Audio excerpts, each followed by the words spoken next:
ሰሜን ኮሪያ ተኮሰች። ኪም የደበቁትን ሚሳኤል መጅርጠውታል። የአሜሪካ የባህር ኃይል ጦር በኮሪያ ልሳነ ምድር ወታደራዊ ልምምድ እያደረገ ባለበት ሰዓት ሰሜን ኮሪያ ባላስቲክ ሚሳኤሎችን አከታትላ አስወንጭፋለች።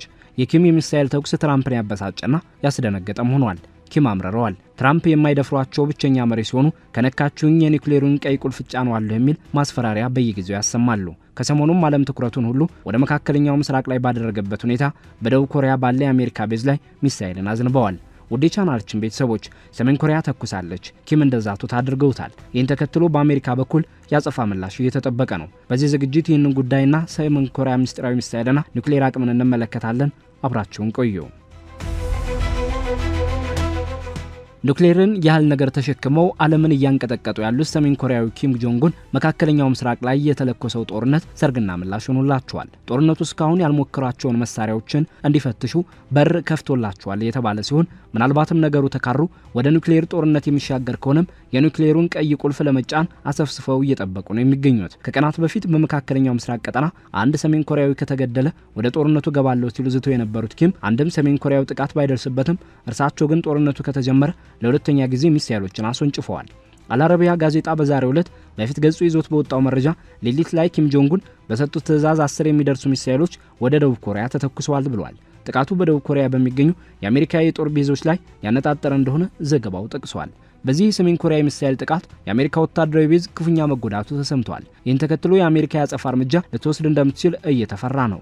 ኪም ይህን ጥቃት የፈጸሙት ከኢራን ጎን ሆኖ አጋርነታቸውን ለማሳየት እንደሆነ ታውቋል። አልአረቢያ የደቡብ ኮሪያን የጦር ኃይሎች ጠቅሶ እንደዘገበው ሚሳኤሎቹ የተተኮሱት ከሰሜን ኮሪያ ዋና ከተማ ፒዮንግያንግ አቅራቢያ ካለው የሱናን አካባቢ ነው። እነዚህ ሚሳኤሎች ወደ 350 ኪሎ ሜትር የሚጠጋ ርቀት ከተጓዙ በኋላ በምስራቃዊ ባህር ክፍል ወይም የጃፓን ባህር ላይ ማረፋቸውን የደቡብ ኮሪያ የጋራ ኤታማዦር ሹም ገልጸዋል። የደቡብ ኮሪያ ወታደራዊ ባለስልጣናት ድርጊቱን ግልጽ ትንኮሳ ሲሉ የጠሩ ሲሆን ጥቃቱን ተከትሎ ከጃፓንና ከአሜሪካ ጋር በመተባበር ሁኔታውን በቅርበት እየተከታተሉ መሆኑን አስታውቀዋል። የመጠነ ሰፊ ሚሳኤል ሙከራ የተደረገው ሰሜን ኮሪያ ከጥቂት ቀናት በፊት ወታደራዊ ሰላዮች ሳተላይት ወደ ኋላ ለማምጠቅ ያደረገችው ሙከራ መክሸፉን ተከትሎ መሆኑ ትኩረት ስቧል። ፒዮንግያንግ በቅርቡ በቆሻሻ የተሞሉ ፊኛዎችን ወደ ደቡብ ኮሪያ ድንበር በመላክ በሁለቱ ሀገራት መካከል ያለውን ውጥረት ይበልጥ አባብሳው እንደነበር ይታወሳል። የጃፓኑ ጠቅላይ ሚኒስትር ፋሚዮ ኪሺዳ በበኩላቸው ሰሜን ኮሪያ ባላስቲክ ሚሳኤል በመተኮስ የተባበሩት መንግስታት ድርጅት የጸጥታው ምክር ቤት ውሳኔዎችን ተሳለች ሲሉ ድርጊቱን አውግዘዋል። ከዓለም የተነጠለችው ሰሜን ኮሪያ ኒውክሌርን በእጇ ጨብጣ ዓለምን እያንቀጠቀጠች ነው። ረጅም ርቀት የሚወነጨፉት ፍጥነታቸው ከድምጽ 3 እጥፍ የሚበልጡ ሚሳኤሎችንና አስፈሪውን ኒውክሌር ታጥቃ የማይደፈር አጥር ገንብታለች። አሜሪካ የምትፈራው ብቸኛ ሀገር ናት ሰሜን ኮሪያ። ኪም ዓለምን እያራዷት ነው። በደቂቃ ውስጥ አሜሪካ ከተሞች ድረስ መወንጨፍ የሚችሉ ሚሳኤሎችን በመስራት ማንንም የሚደፍረኝ እያሉ ነው። በቅርቡ በሰጡት ማስጠንቀቂያ ደግሞ ዓለም እኛን ሊተናኮል ካሰበ ኒውክሌር እንተኩሳለን ሲሉ ዝተዋል። ለዚህም የኪም ዛቻ የትራምፕ መልስ ዝምታ ብቻ ሆኗል። አዎ ሳር ቅጠሉ ተናገረኝ ብለው ጦር መምዘዝ የሚቀናቸው ትራምፕ ሰሜን ኮሪያን ግን የመናገር ድፍረቱን እና አቅሙን አጥተው ታይተዋል። ሰሜን ኮሪያን በተመለከተ በምዕራባውያን ሚዲያዎች ተወርቶ በአብዛኛው ሰው የሚታመኑ ብዙ ተረት ወሬ መሳዮች አሉ። ከነዚህም መካከል በሰሜን ኮሪያ ጅንስ መልበስ ክልክል ነው፣ በሰሜን ኮሪያ ኮምፒውተር የሚጠቀሙ ሰዎች ቁጥር ከ400 አይበልጥም፣ ስማርት ስልክና መኪና የሚፈቀደው ለባለስልጣናት ብቻ ነው፣ ሁሉም የሰሜን ኮሪያ ወንዶች ጸጉራቸውን በፈለጉት አይነት መቆረጥ አይችሉም፣ አንዱም በየዓመቱ ታስቦ በሚሉ የቀድሞ መሪ የሞት ዓመት ዕለት በመላ ሀገሪቱ መሳቅ ክልክል ብቻ ሳይሆን ለስር የሚያበቃ ወንጀል ነው የሚሉና ሌሎች በርካታ የሐሰት ወሬዎች በሰፊው ከመወራታቸው የተነሳ ብዙ ሰው እውነት ናቸው ብሎ ያምናል። በእነዚህ በምዕራባውያን ሚዲያዎች ለዓመታት ሲወሩ ከቆዩ ፕሮፓጋንዳዎች የተነሳም ስለ ሰሜን ኮሪያ ሲወራ በአብዛኛው ሰው አእምሮ የተከሰተው በአምባገነን መሪ የምትተዳደር ከኒውክሌርና ወታደራዊ ኃይል በቀር በሌሎች ጉዳዮች ከዓለም ስልጣኔ የተገለለች ሀገር እንደሆነች ነው። ይህ ግን ነጭ ውሸት ነው። ሰሜን ኮሪያ ይህን ብቻ አይደለችም። ሰሜን ኮሪያን ሆን ተብሎ ለማሳነስ ከሚወሩት መካከል ከሁሉ የሚያስቀው ኮምፒውተርና ኢንተርኔት የሚጠቀሙ በመቶ የሚቆጠሩ ሰዎች እንደሆኑ የሚወራው ነገር ነው።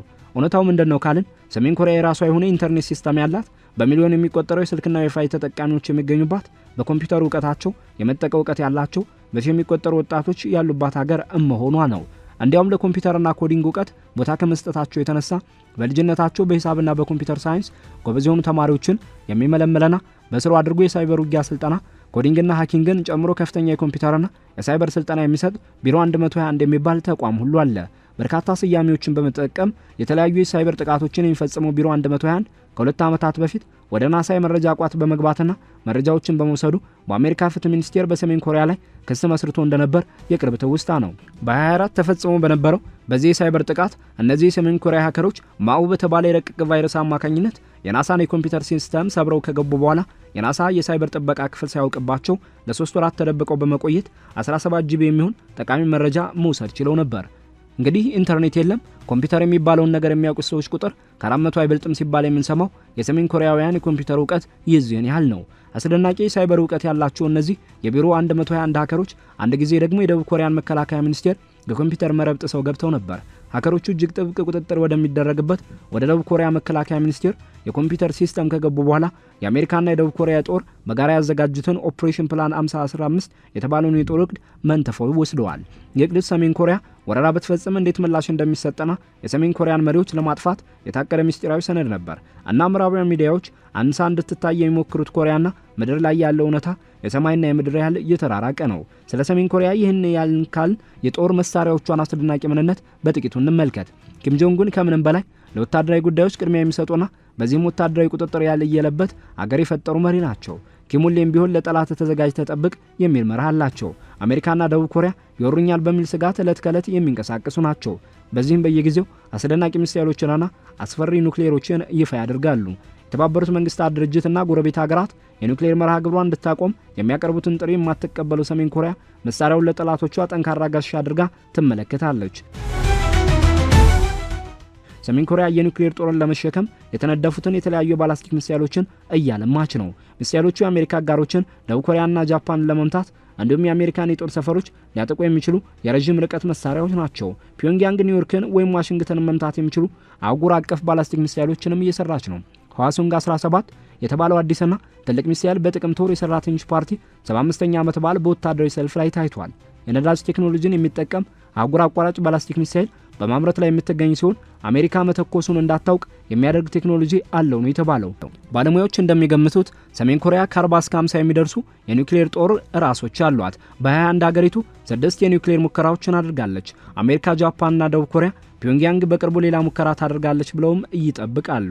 ሰሜን ኮሪያ በርካታ የጦር ራሶችን መሸከም የሚችሉና የአየር መከላከያዎችን ማምለጥ የሚችሉ አህጉር አቀፍ ባላስቲክ ሚሳኤሎችን ታመርታለች ተብሎም ይጠበቃል።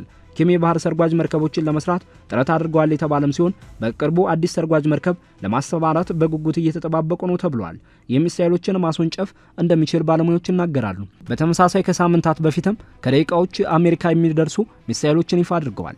ሚሳኤሉ ረጅም ርቀት የሚወነጨፍ ከባላስቲክ ሚሳኤል በተለየ መልኩ አቅጣጫቸውን በመለዋወጥ ከማይጠበቅ ማዕዘን ለማጥቃት የሚያስችል ነው። ይህም ሰሜን ኮሪያ የኒውክሌር ጦር መሳሪያዎችን ለመተኮስ በጣም በርካታና የተራቀቁ ዘዴዎችን እንደምትከተል ያሳያል። ሰሜን ኮሪያ በቅርብ የሞከረችው ክሩዝ ሚሳኤል በ2 ሰዓታት የበረራ ጊዜ 1500 ኪሎ ሜትር ርቀት ይጓዛል። ባላስቲክ ሚሳኤል ግን ይህን ያህል ርቀት ለመጓዝ የሚወስድበት የደቂቃዎች ጊዜ ነው። ሰሜን ኮሪያ በዚህ ክሩዝ ሚሳኤሏ ላይ ፍላጎት ያሳደረችው በተቃዋሚዎቹ አስቸጋሪነት ሳቢያ ሊሆን ይችላል።